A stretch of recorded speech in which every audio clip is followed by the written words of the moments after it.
Because Australia is known for making its fortune on the sheep's back from the wool, but you're trying to do something different now, aren't you? So we're pretty much doing the same thing from a different end of the sheep. So. Yeah. And in what way are you pioneering? Wouldn't quite say pioneering, but starting off in a small industry and having a lot to learn. That we're trying to develop a sheep breed that is easy to milk, has a high milk volume and good qualities of milk qualities for cheese making as well, and also develop a sheep that's hardy in our dairy environment of South Gippsland. Mm-hmm.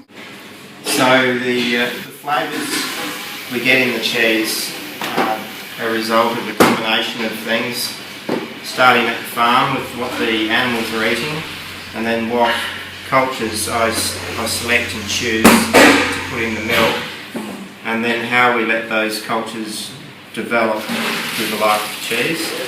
And so the longer we let the cheese ripen and mature, the better textures and flavours we get. So it's something that you just can't rush, and you can't push a button and make cheese come out the other end. You've got to give it the personal attention.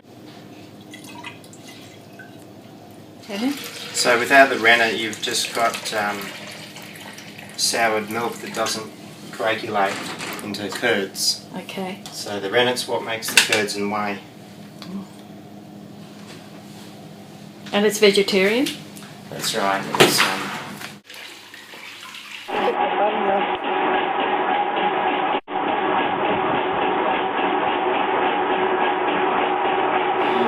the gut of the animal functions best on pasture, and so the milk is a reflection of the health of the animal. Mm-hmm. And so the healthier the digestion of the animal is, the more vitamins and minerals and nutrients we get in the milk.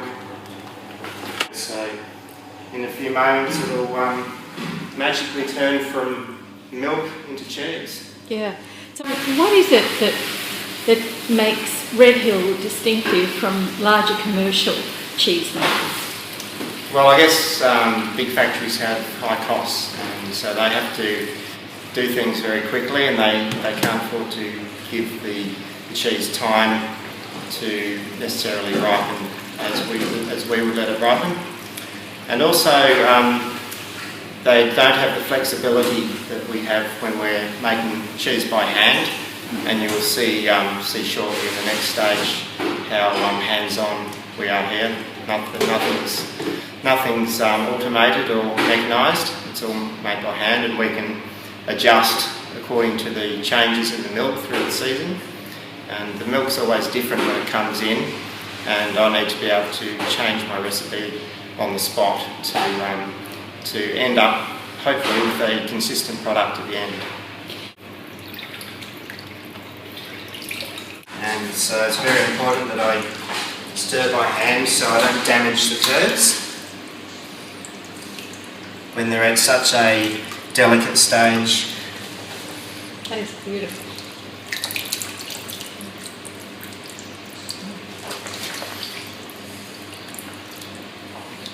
This is one of the very few romantic parts of cheese making.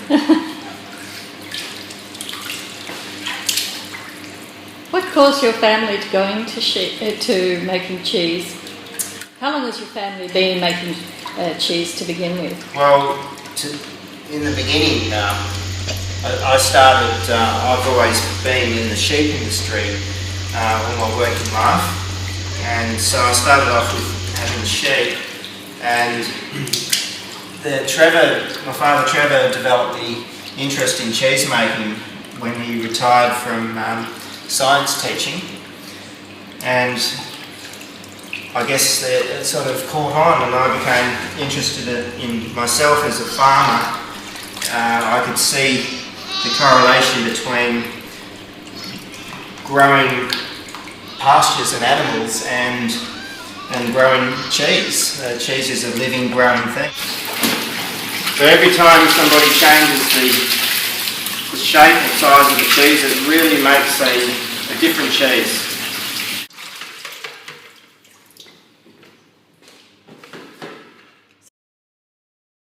So its proximity to the local vineyards has inspired us to make cheeses that complement the local wines as well. And actually some of the cultures on the leaves of the grapevines actually find their way into the cheese factory and end up on the cheese, and we can get some quite interesting rustic flavours from off the vines. So the cheese has to be turned 4 or 5 times through the day. It's not as simple as just making the cheese and leaving it. It's quite an involved process all the way through. What do we have here? Okay, so this is Woolamai Mist, which is a sheep camembert that I made last week. And it's just starting to grow its little white coat at the moment. Time. So these ones here are wash drones, and we call it waratah. And the orange culture on the surface, which is just starting to grow at the moment, changing the colour from that compared to a camembert, starting to develop the ivory colour to it, and that will eventually go red and orange. And that culture gives it different flavours, profile, more of a meaty flavour.